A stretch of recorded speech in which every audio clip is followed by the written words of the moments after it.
Hi, my name is Zanele Mahlangu. I was born and raised in Tembisa, and I went to Tembisa High, where I finished my matric in 2012, many years ago. And then I got 8 distinctions, very exciting time of my life. I then went to the University of Pretoria to study chemical engineering.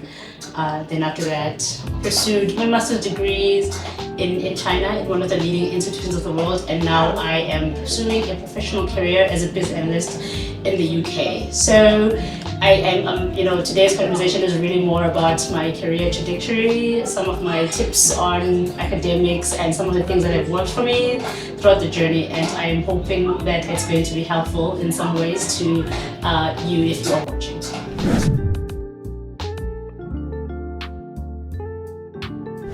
Right. Okay, so there's a lot of things that make the pie of academic success. So if you want more details about, let's say we're talking about specifically, I went to writing matric, I got 100 for math and I got 99 for science, and every other subject I had I got an A for. So I wrote 8 papers and I got all A's for them. And I think for me that the most important thing I learned first is the fact that the Lord really helps us a lot. He's our empowerer, He's the one that gives us wisdom. But if we are getting into the more practical side of things, even today I still do this. The most important thing is to understand Uti, small consistent efforts over a long period of time will always be better than doing too much before you write your exam, before your final exams, like cross-nighting a month before your exam and things like that. So for me, because I got 100 for math, I get that question a lot. You would say, oh my gosh, were you studying cool when you were in matric? Were you always at your books? And in my mind, I'm like, that's actually not what happened. I went to church all the time. I was playing sports, so my life actually continued the way that it was. But I think the thing that I did right was putting aside 45 minutes to an hour almost every day, maybe like 5 or 6 days a week. That was just focused time for doing things. I did that from January, almost every single day, did not miss that, which meant that I wasn't really spending crazy hours doing it, but every single day I picked up on where I was struggling, on where I needed to improve, and I could then go to someone and ask them for their help. So my advice would always be to just don't do too much before you write. Don't be write 1 month before you're writing, doing all-nighters. Just spend the whole year just working incrementally at it. Even for everything else, not just academics, small consistent effort over a very long period of time, disciplined effort is much better than just trying to sprint at the end of the finish line. So I think that's number one. The second thing that's important is to really be responsible for your academic life and take it as something that you are personally responsible for. Because sometimes people approach me and they say, hey, can you be my tutor? Can you help me with mathematics or physical sciences? And I'm like, okay, cool, that's fine. What are you struggling with? And they are just not able to tell me what that is. And I'm like, that just means you are lacking that responsibility. Because in my mind, if you're the person who is responsible for this, you know what you're struggling with, you know what they said about things, you know what the last marks were, you just know what your strengths are and your weaknesses, and you understand that your teachers and everyone around you are there to just help you. But ultimately, you're the one who is running the ship, who's running the whole thing. You're the one who's supposed to make sure that you know what's going on. And if somebody says, what do you need help with? You should know. And if you don't know, then there's something that is not okay. So just more responsibility, I think, and realizing that school is not there to just force things down our throat. Yes, it's very difficult because we know that our education system, especially in Lokshin, sometimes things can be challenging. We might not have science labs, so you don't see the thing you are reading about. But again, you're the one who should know that, oh, I'm missing the understanding of this. Where can I then go and get it? So I'd say accountability and responsibility is another big part of it. Right. Yeah. So the next thing I will talk about is how I chose what to study and how I chose what I do right now for my profession. So more just general career selection and career guidance tips, because again, my understanding is there's a lot of young people who will be making that choice very soon. So I think for me, the first thing I did was to find a balance between something that I am already good at or have some sort of natural inclination toward, and balancing that with something that is sort of necessary when you look at the economics of our country, or when you look at professions where we are in South Africa in 2023, or in the world even, right? That sort of are like required for where we are and where the times are.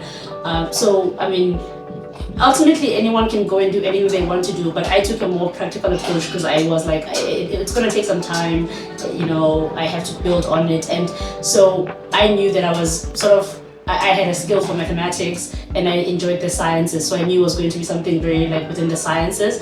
And then at the same time also, we knew that the country at the time needed a lot of engineers, and it was sort of like a very rewarding career for many that were around me. And at the same time, there were many opportunities to go and do other things outside of engineering as an engineer, which is also, I'll speak about that in a bit, it's what I did. But yeah, so I balanced those two to just say I'm good at math and it has to be something that like sort of is engineering related, and then I ended up choosing chemical engineering. Fortunately in high school I had the opportunity to go and visit some labs and some mines, and so I kind of had a good feel of what chemical engineers did on a day-to-day, and I'm very grateful for those opportunities. But yeah, it was that balance between what I am naturally more inclined to and what is more practical in the world that we're living in. So that's the first part. And then the second thing that I then sort of focused on as far as my just sort of understanding what career to pursue was understanding that things take time, they require patience. I might not be able to do what I want to do today, but I can start laying the foundations for those things. And so for instance, I knew that I would love to go and study abroad or live abroad, but at that time I was still, at home, and I knew that I didn't have the opportunity or the funding then. But then I just started sort of like planning for that and exposing myself to just reading up on what's going on in other places out there.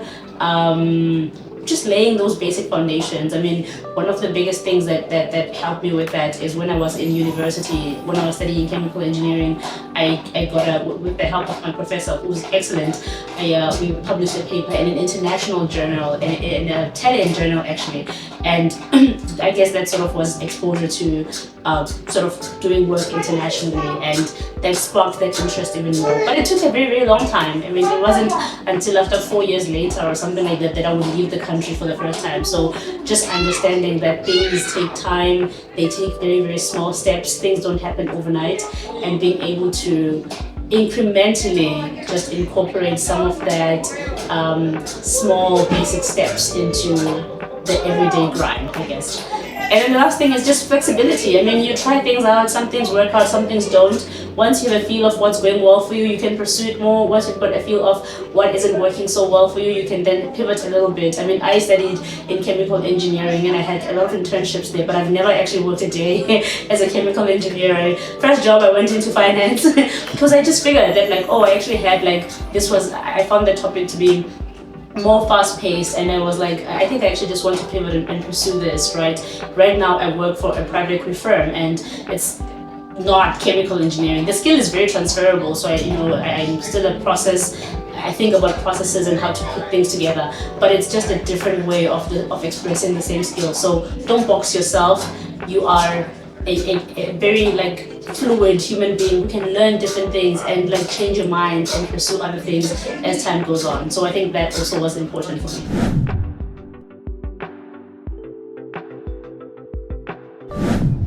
So I compared from Kelly and I'm doing science and maths, right? So I wanted to know how did you face challenges with maths and science? Right. Okay.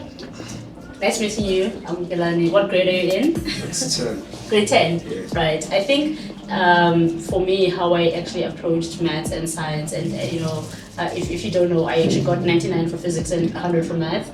How I approach that is, I really prioritized studying small amounts every day instead of trying to cram the whole textbook a month before the exam, right? Which I want to say cross-night, we're cross-nighting a week before the test, and that doesn't really make sense. How I did it is, I just spent 45 minutes, 30 minutes, 45 minutes, almost daily, just working through different problems. And what that did, the difference there was that when I came against a problem and something I couldn't solve, I knew in March, I know November, I knew March, oh, I'm struggling with this, somebody has to help me with it. And I could then ask my teacher without the pressure of writing the exam the next day, you know. So consistent small steps over trying to boil the ocean at the end of the year. And when you don't understand something, don't let it go. Just like try and work through it, ask the questions you need to ask, right? But for me, honestly,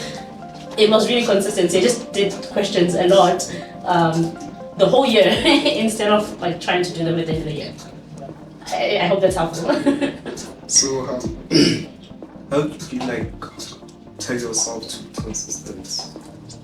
Right. So I mean, I think it's different things for different people, right? We all require different things to motivate us to show up every day and do things consistently. But the main thing for that is to find things that make it as easy for you as possible, right? Don't say in the library if you know what you don't even like the environment, the library, and it's a 20-minute walk from your house. Just try and find ways that are just easy for you to do so. For me, for instance, Ikaya, at the end of the day, everyone will and we just watch something together as a family, right?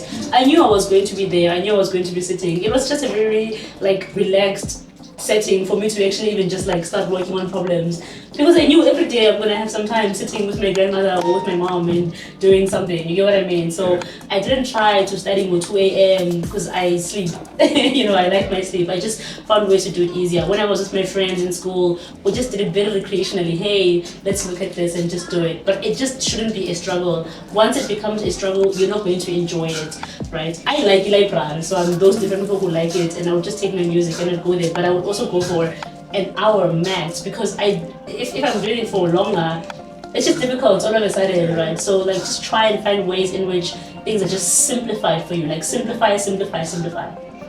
Yeah. Cut. Oh, hi, London lady. Hello. How are you, ma'am? I'm good. I didn't know I was London lady. Well, we gave you that name. Sure. Since you're from so how's London?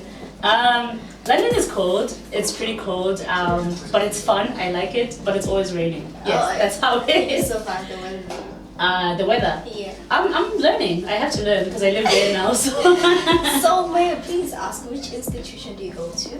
That's it. For university? Yeah. I went to Tugs. I have 2 degrees. So yeah, my undergrad was in chemical engineering at the University of Pretoria, Yeah. and then my master's degree I actually did in Beijing, in China. At a very fantastic world-class institution called Tsinghua University. So, Yeah. can you speak to me? How can I put it? How do you have time for friends and then study? How do you like manage your time? Right. I mean, it depends on the individual person. I can just talk about my personal experience, right? So I don't view these things as competing. I don't view my time with friends, my time for God, church, and other things I have an interest in. I don't view them as competing against my time for work. These things are all things that are integral, like they're an integral part of my life, and so I have to prioritize them accordingly. If I do only work, I will suffer in my personal relationships. You know what I mean? But if I only do that, then my work will suffer.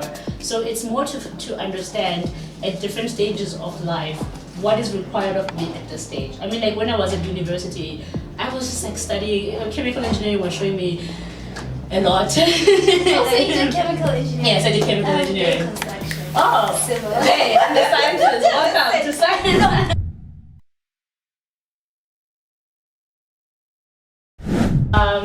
I think this advice goes for either the young girl or the young boy. If you're at home struggling with school, I would say that firstly, be kind to yourself, right? I mean, growing up and learning things is very, very difficult, but also just understand that you're not alone, right? And then find the people who are going to help you sort of carry that and carry you as well through that, right? So just take care of yourself mentally.